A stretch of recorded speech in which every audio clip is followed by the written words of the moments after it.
Bueno, seguimos. Continuemos con la segunda parte de la anatomía del aparato cardiovascular. En la primera parte vimos el corazón, su función como bomba y la circulación. Ahora vamos a ver cómo circula la sangre, gracias a lo que es la parte periférica del sistema cardiovascular. Veamos, por ejemplo, las principales arterias del cráneo y de la cara. La circulación está asegurada gracias a la arteria carótida primitiva, rama principal de la aorta que sale del arco aórtico, ¿sí? Y que se divide luego en dos grandes arterias carótidas, la externa y la interna. La interna penetra a través de una cavidad del hueso temporal hacia el endocráneo y es la que asegura la irrigación de la parte anterior del encéfalo. En tanto que la arteria carótida externa es la que irriga el exocráneo, es decir, la parte externa del cráneo y de la cara. Así veremos la arteria mentoniana, la arteria transversa de la cara, perdón, la arteria dentaria inferior, las angulares, y a modo de una gran rama terminal de la arteria carótida externa, la arteria temporal superficial, que se divide en sus ramas terminales, la frontal, la parietal y la occipital. Un poco más de lo mismo, la división de la bifurcación de la arteria carótida primitiva en lo que es la arteria carótida interna y la arteria carótida externa con sus ramas mentoniana, transversa de la cara, la rama terminal, la temporal superficial. Lo mismo ya viéndolo en forma directa en un acto quirúrgico, la arteria carótida primitiva, la bifurcación, la carótida interna y la carótida externa. Y en este preparado anatómico vemos la glándula tiroides y al nivel del borde superior del cartílago tiroides de la laringe, como la carótida primitiva se divide en sus dos ramas, la arteria carótida externa y la arteria carótida interna. Aquí vemos la primera rama de la arteria carótida externa, que es la tiroidea superior, y vemos cómo es acompañada la arteria carótida por la vena yugular interna, formando junto con el nervio neumogástrico, o el décimo par, en el vago, el paquete vasculonervioso del cuello. Las venas, ¿sí? La principal vena del cuello es la yugular interna, que como dijimos acompaña a la carótida interna y al nervio neumogástrico o vago. También existen la yugular interna, la yugular externa, que es más superficial obviamente y visible muchas veces, debajo de la piel de los tegumentos del cuello, y también están las yugulares anteriores. La yugular interna, recordar que del lado izquierdo se une a lo que es la subclavia, la vena subclavia, para formar el tronco brachiocefálico venoso izquierdo, y la yugular interna del lado derecho se une a la subclavia, realizando el confluente yugulo-subclavio. La vena yugular externa desemboca en ocasiones en la yugular interna y en ocasiones en el confluente. Lo mismo que la yugular anterior. En una visión lateral vemos, como dijimos, la subclavia con las venas vertebrales y la yugular externa. Un poquito más de lo mismo, la yugular interna, la subclavia izquierda, tronco venoso brachiocefálico izquierdo. Aquí tenemos la desembocadura de la yugular externa, las yugulares anteriores, que también traen sangre de la glándula tiroides, que desembocan en ya el tronco brachiocefálico, en el tronco venoso brachiocefálico. Y a la derecha, perdón, sí, a la derecha, lo mismo. La yugular interna, la desembocadura de la yugular externa en el confluente y el confluente yugulo-subclavio, conformado por la yugular interna y la vena subclavia. Cuando el tronco venoso brachiocefálico y el confluente venoso yugulo-subclavio se unen, conforman la vena cava superior. Ramas de la arteria axilar, es decir, la arteria axilar es la rama que continúa a la arteria subclavia, la que pasa por debajo de la clavícula. Tenemos las arterias torácicas superiores, la tóracoacromial, ¿sí? La torácica lateral, que desciende por la cara lateral del tórax, la subescapular,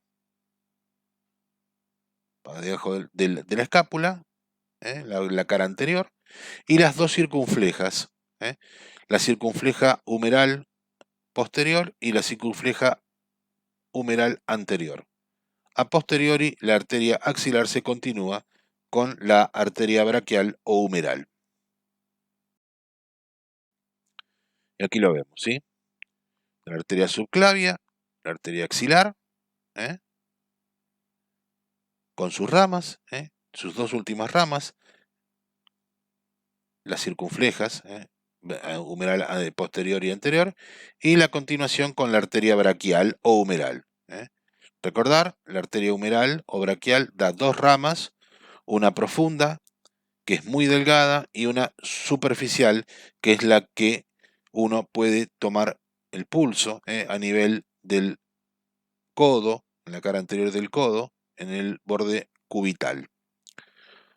Por debajo del codo, ya en el antebrazo, la arteria humeral o braquial se divide en sus dos ramas, la rama radial y la rama cubital, para que al llegar a la mano conformen el arco palmar, eso que hablábamos, y que permite que ante la lesión de alguna de las dos arterias la mano siga recibiendo circulación gracias a la circulación que le llega por la otra, por los arcos palmares, y luego las arterias digitales o interdigitales, ¿sí?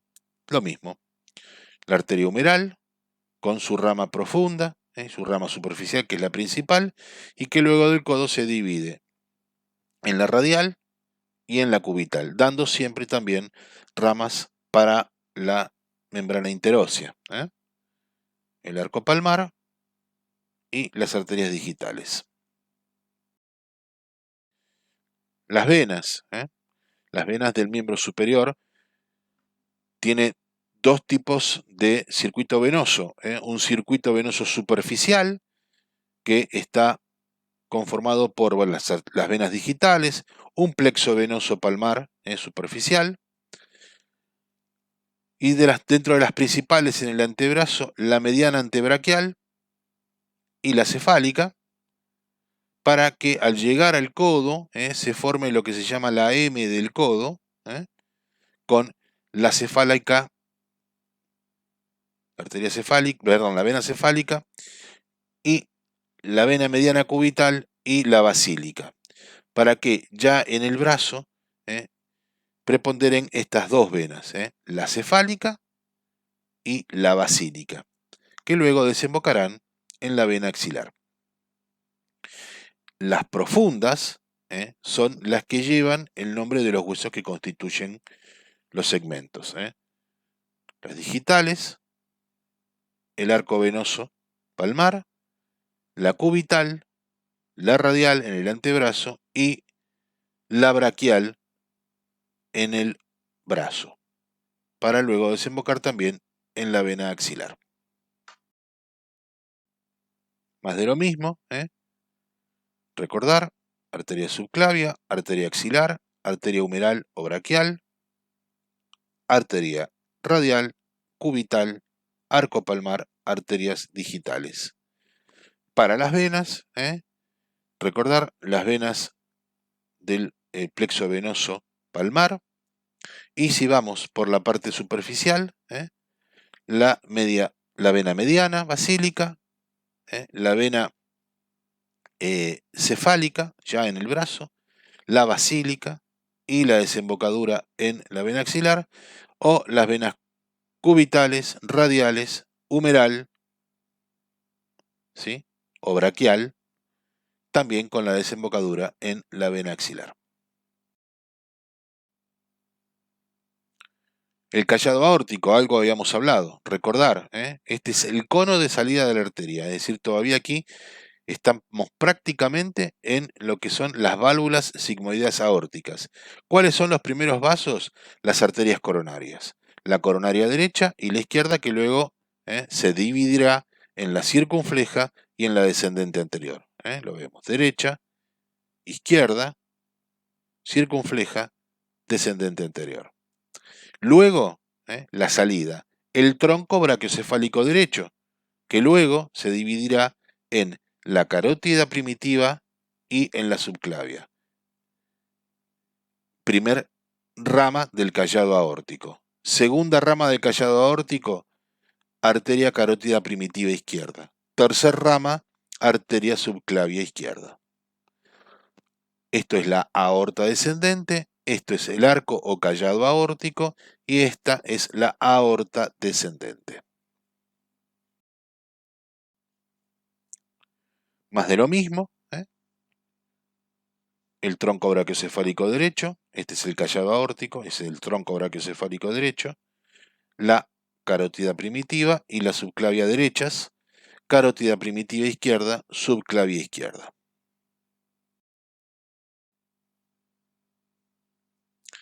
Muy bien, ramas del callado aórtico, seguimos con un poquito de lo mismo, callado aórtico, tronco brachiocefálico derecho, subclavia derecha, ramas de la subclavia, mamaria interna, tronco tirocervical, arteria vertebral.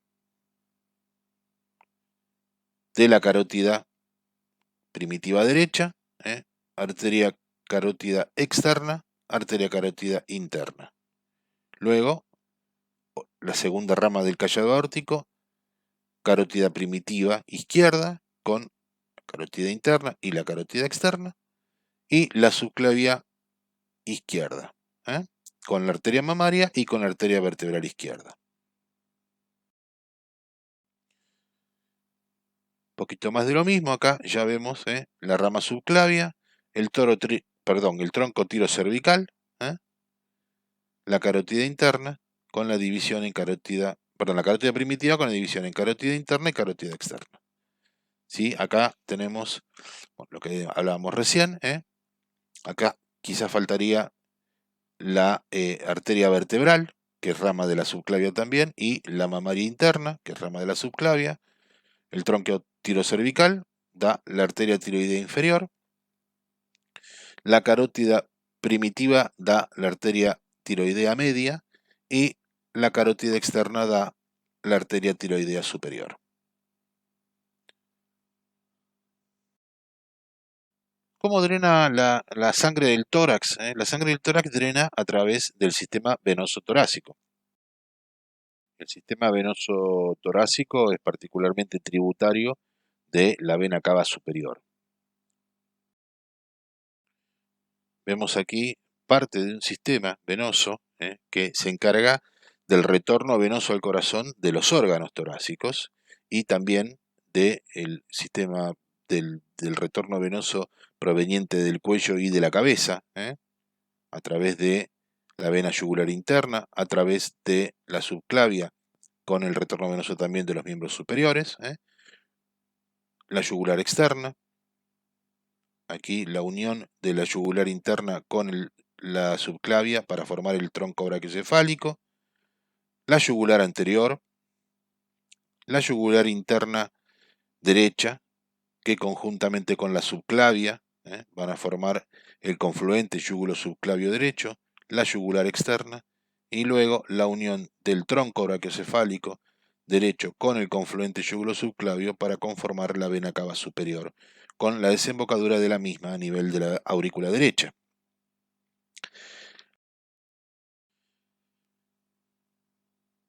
El resto del retorno venoso, de lo que corresponde a la pared torácica se hace gracias a las venas intercostales, las cuales se reúnen formando dos grandes troncos.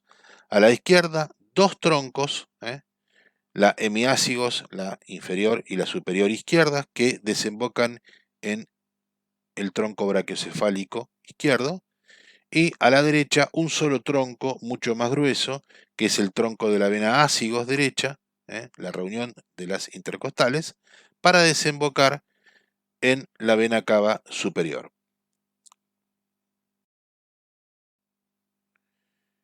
En el abdomen, una vez traspasado el diafragma, la aorta comienza con unas primeras ramas que son las arterias frénicas, que son para el diafragma, y también da las esofágicas inferiores.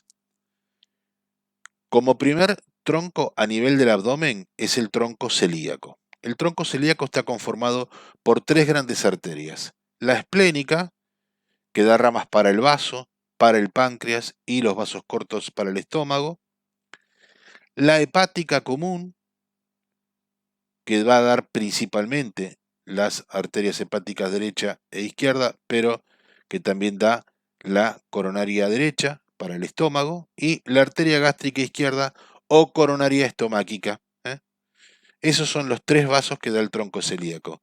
La arteria gástrica izquierda o coronaria estomáquica, la arteria hepática común y la arteria esplénica.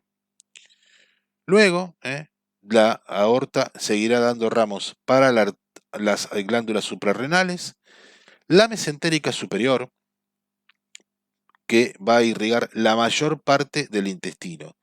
Va a irrigar todo el intestino delgado y hasta el colon transverso en el intestino grueso.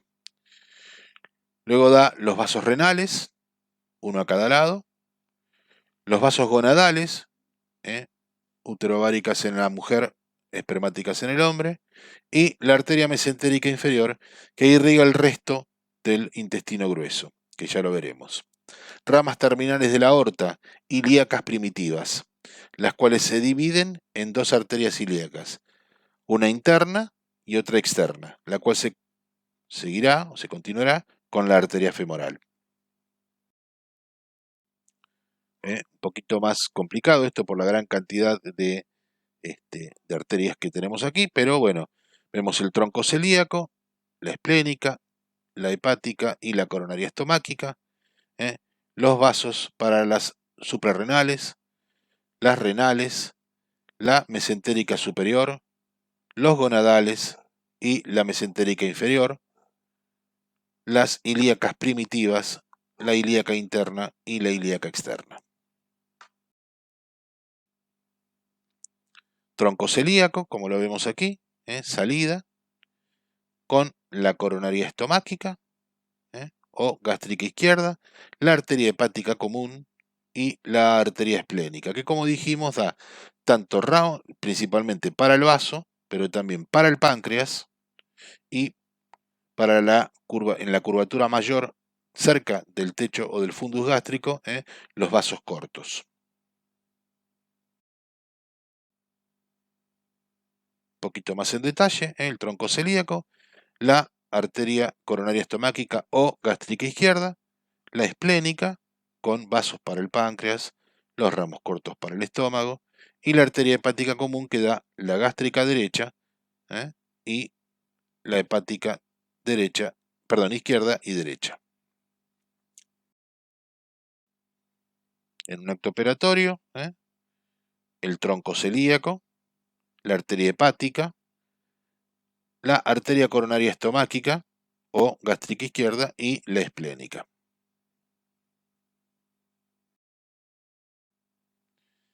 Las arterias mesentéricas, la superior y la inferior, ramas ambas de la aorta, obviamente. Como dijimos, la arteria mesentérica superior irriga todo el intestino delgado, desde el ángulo yeyunal o ángulo de Treitz, todo el yeyuno, todo el ilion, a nivel de la unión del ilion con el ciego, en la válvula iliocecal ahí, en la desembocadura. Tenemos las ramas terminales de la arteria mesentérica superior, que es el tronco ilio biseco apendículo cólico. ¿Qué quiere decir? ilio de ilion, una rama para el ilion terminal, biseco, dos ramas para el ciego, apendículo, la arteria apendicular, cólico, la arteria para el colon derecho. Y dará la arteria cólica derecha y la arteria cólica media.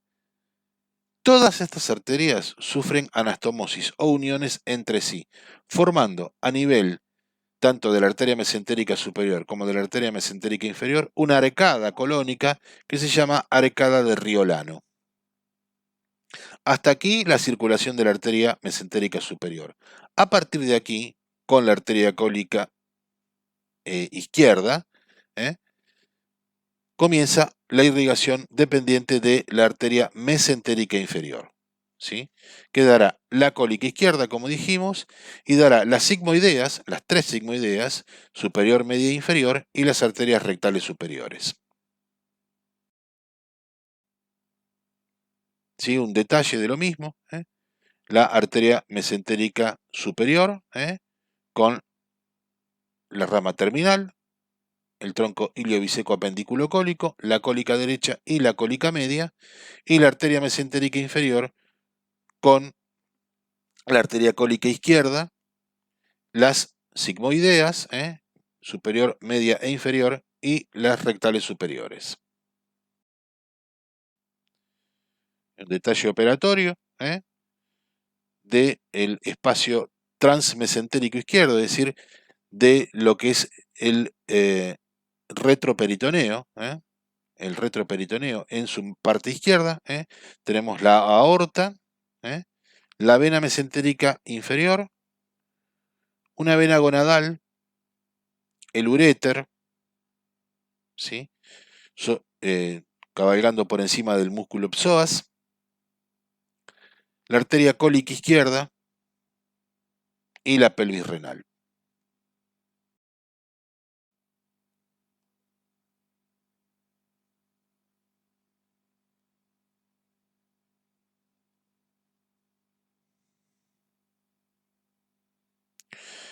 ¿Sí? En este multislide vemos los vasos abdominales de las ramas de la arteria aorta, la esplénica, la hepática, evidentemente estamos en presencia del tronco celíaco, ¿sí? La hepática, no se ve muy bien la coronaria estomáquica, que es la gástrica izquierda, la arteria mesentérica superior, con todas sus ramificaciones, ya aquí la división terminal de la aorta en las ilíacas primitivas y las ilíacas primitivas con su división en ilíaca interna e ilíaca en una tomografía tridimensional con contraste, obviamente, para hacer una angiografía tomográfica, en la cual vemos la salida de la arteria aorta ascendente, el callado de la aorta con sus vasos, la aorta descendente y ya la aorta abdominal con el tronco celíaco, las renales y su división en las ilíacas y la división de las ilíacas en interna y externa.